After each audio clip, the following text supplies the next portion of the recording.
Hello everyone, welcome to Two-Dimensional Arrays.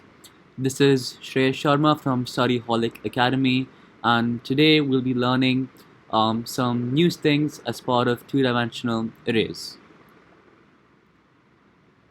What the base address of 2D arrays, what that means, array length, and also we'll do a small program at the end of this lesson to teach you how to print all the elements inside a given 2D array. Right, now let's start with the first part, which is accessing elements. Right, so as you can see over here, if you recall, an array, a 2D array, is very similar to a matrix, right? So how do I define this element? Right, it would be the first row and the first column, right? So so the thing with Java, as you know, if I wanted to access an element, say in a one-dimensional array, so let's scrap this. Let's say int a is equal to new int, something like that. Let's say there are three elements in this array. So then you would say a of 0 is equal to 3, or let's say is equal to index position start with 0, which is why we start with 0 over here. So similarly, over here, if I want to access this particular element, it would be in the first row and the first column, or the 0th index position row and the 0th index position column. So if we were to access it over here, let's quickly declare an array, alright, and if I wanted to declare this element as, say, a random number, say 7, I wanted my first element in this array to be 7. So then you would expect me to put a of 1, but actually we'd do 0 and 0 because of how Java treats index positions. So over here it would be a 0, that's my first parameter.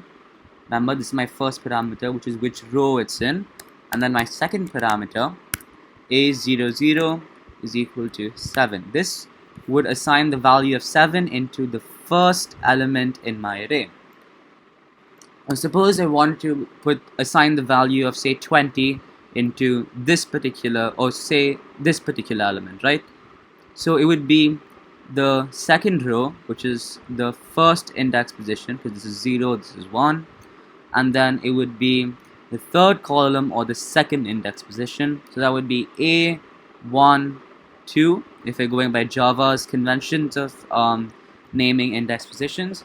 So if I wanted to assign the value of 20 in that, it would be A1, 2 is equal to 20.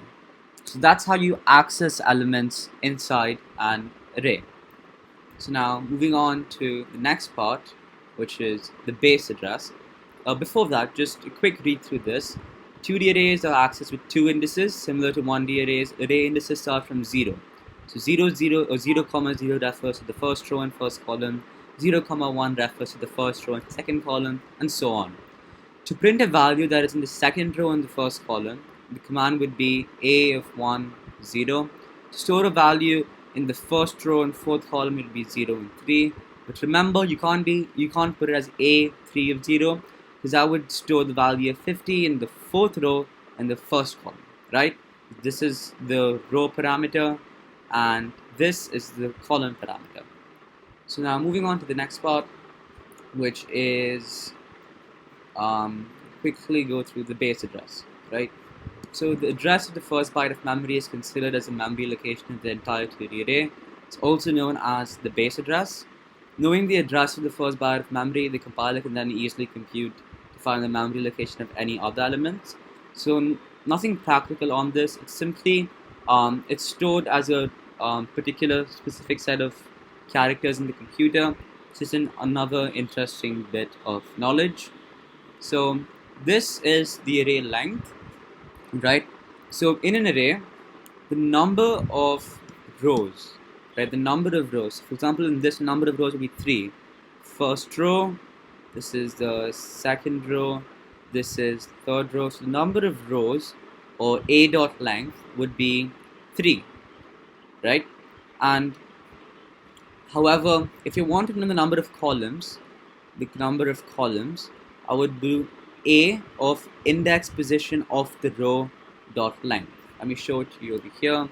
So in a 3 by 3, let's take it as a 3 by 4 array, which would look something like this. We can visualize something like that. So the A dot length would be the number of rows, which is 1, 2, 3, and A of 0 dot length, so that's this. So A of 0 dot length would be the length of the first row, or the 0th position, index position row, the length of the first row, which is 4. So if I put another element over here in this array, A dot length is still equal to 3, right? Because there are still only 3 rows. A of 0 dot length is equal to 1, 2, 3, 4, 5.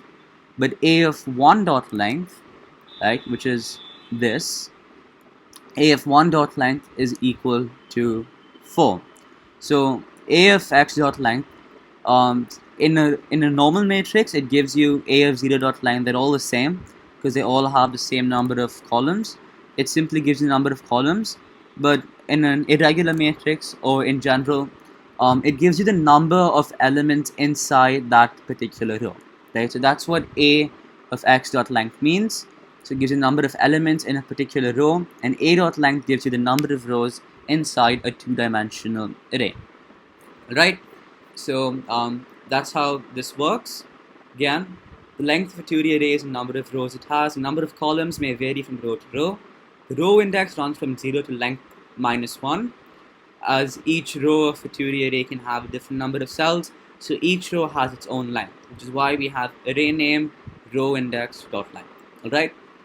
So now we move on to displaying the contents of a 2D array inside a tabular form. Right? So this is the code, but I'll go through it step by step over here. How to print all the elements inside a 2D array. Yeah, we have an array over here that has 9 elements: 1, 2, 3, 4, 5, 6, 7, 8, 9. So inside this, in this loop, in this nested loop, right, we require a nested loop because it's a 2D array. The outer loop X controls these outer commas, so it prints the rows.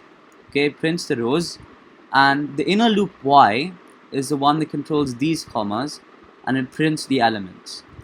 You might not understand what this means right now, but I'll explain it to you in just a moment.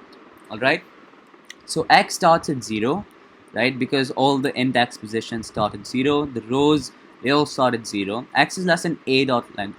So if we have to control by these commas, right, X is a number of rows, that means X should be less, so that the number of rows should be obviously less than the number of rows inside the 2D array. And the number of rows inside a 2D array is given by A dot length, right, and then X plus plus. Now for Y is equal to 0, because again the index positions start at 0. Y is less than A of X dot length. So for example, say X is equal to 0, right? So this is the row that we're talking about, this is the array that we're talking about. Y should be less than 1, 2, 3. Y should be less than the number of elements inside this particular row. So inside the row X, Y should be less than the number of elements inside the row X, and you get that by Y is less than A of X dot length. It'll give you the number of elements inside that particular row, and Y plus plus, right? And then system.out.print as an A of X of Y will simply give you the row and the column. Again, I'd recommend, instead of using X and Y, if you would use R and C, short for rows and columns, it might help you understand it conceptually a bit better and avoid any further confusions, right? So this is the logic behind it. This will print all the elements, but there is a small mistake, and I'll show you in just a moment what that looks like, right? So let's go ahead and execute this program. You see, we get all the elements, but we get them in this form. We want them in the matrix form, in the tabular form. Let's go and see what we can do to change that, right? The thing is, after every row, right? After every row, we aren't really separating each row from the other, because we have no we have no statements inside the for loop for x alone. But what we need is system.out.println. What this does, it prints an extra line after every row, thereby separating the rows, right?